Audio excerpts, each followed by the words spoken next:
Assalamualaikum warahmatullahi wabarakatuh. Perkenalkan, nama saya Setia Nurkomariah, mahasiswi akuntansi Universitas Gunadarma. Di sini saya akan mempresentasikan mengenai perbandingan penerapan akuntansi di negara Indonesia dengan negara Amerika Serikat dan Brunei Darussalam.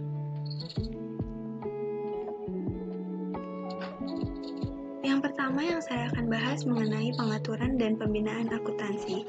Di Amerika Serikat pada tahun 2002 melalui Norfolk Agreement, FASB (Financial Accounting Standards Board) dan IASB sepakat mengonvergensikan GAAP (Generally Accepted Accounting Principles) milik FASB dan IFRS milik IASB serta ditandatanganinya UU Sarbanes-Oxley Act.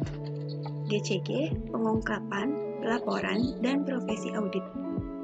Dengan pembentukan organisasi nirlaba untuk mengatur audit dan auditor perusahaan publik.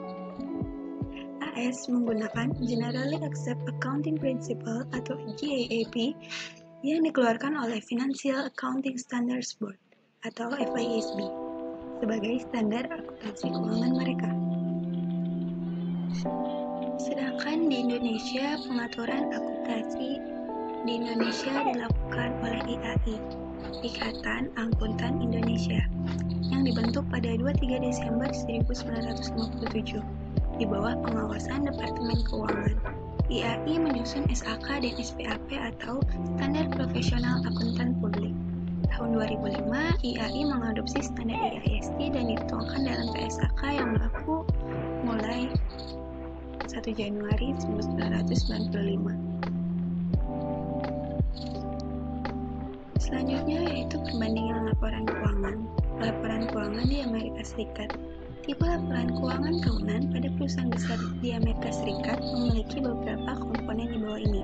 Yang pertama, laporan manajemen, 2 laporan auditor independen, 3 laporan keuangan primer, 4 diskusi manajemen dan analisis hasil operasional dan kondisi keuangan, 5 penjelasan mengenai kebijakan akuntansi dengan dampak yang paling krisis pada laporan keuangan, 6 catatan atas laporan keuangan, 7 perbandingan data keuangan selama 5 atau 10 tahun, 8 2 triwulan terpilih, 9 patokan akuntansi.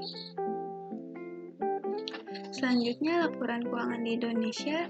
Yang pertama neraca, 2 laporan laba rugi komprehensif, 3 laporan perubahan ekuitas, 4 laporan perubahan posisi keuangan yang dapat disajikan berupa laporan arus kas atau laporan arus dana, 5 catatan dan laporan lain serta materi penjelasan yang merupakan bagian integral dari laporan keuangan.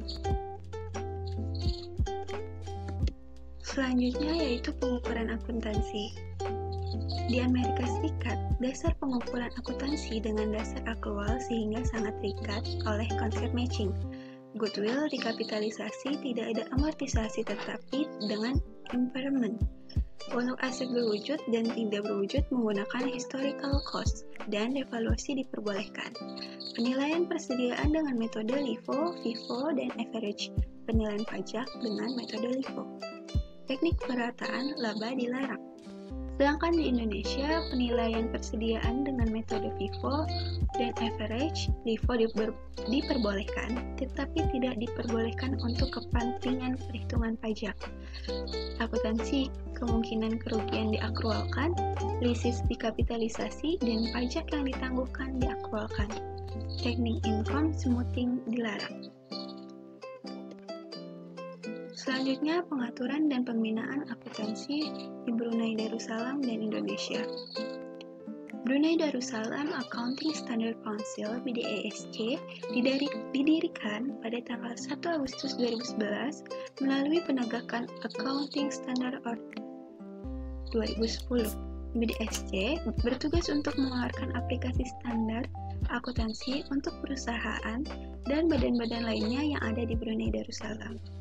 Sedangkan di Indonesia, pengaturan akuntansi di Indonesia dilakukan oleh IAI, Ikatan Akuntan Indonesia, yang dibentuk pada 3 Desember 1957 di bawah pengawasan Departemen Keuangan.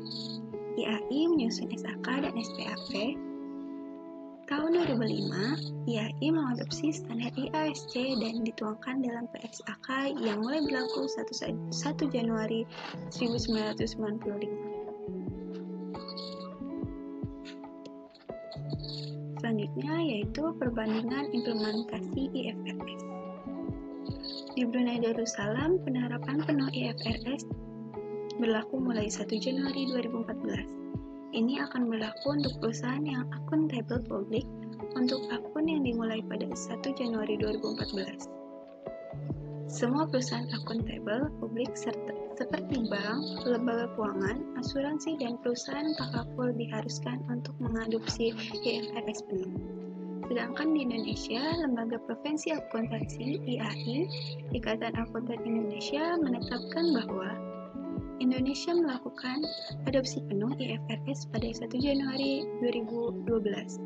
Penerapan ini bertujuan agar daya informasi laporan keuangan dapat terus meningkat, sehingga laporan keuangan dapat semakin mudah dipahami dan dapat dengan mudah digunakan baik bagi penyusun, auditor, maupun pembaca atau pengguna lain. Terdapat 3 tahapan dalam melakukan konvergensi IFRS di Indonesia, yaitu 1. Tahap adopsi 2008-2011 meliputi aktivitas di mana seluruh IFRS diadopsi ke PSAK, persiapan infrastruktur yang diperlukan, dan evaluasi terhadap PSAK yang berlaku. Yang kedua, tahap persiapan akhir 2011. Dalam tahap ini dilakukan penyelesaian terhadap persiapan infrastruktur yang diperlukan. Selanjutnya dilakukan penerapan secara bertahap beberapa PSAK berbasis IFRS. Ketiga, tahap implementasi yaitu 2012 berhubungan dengan aktivitas penerapan PSAK IFRS secara bertahap, kemudian dilakukan evaluasi terhadap dampak penerapan PSAK secara komprehensif.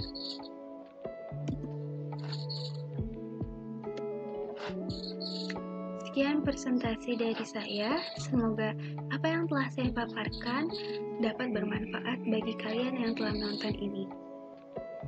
Apabila ada salah kata, saya mohon maaf. Wassalamualaikum warahmatullahi wabarakatuh.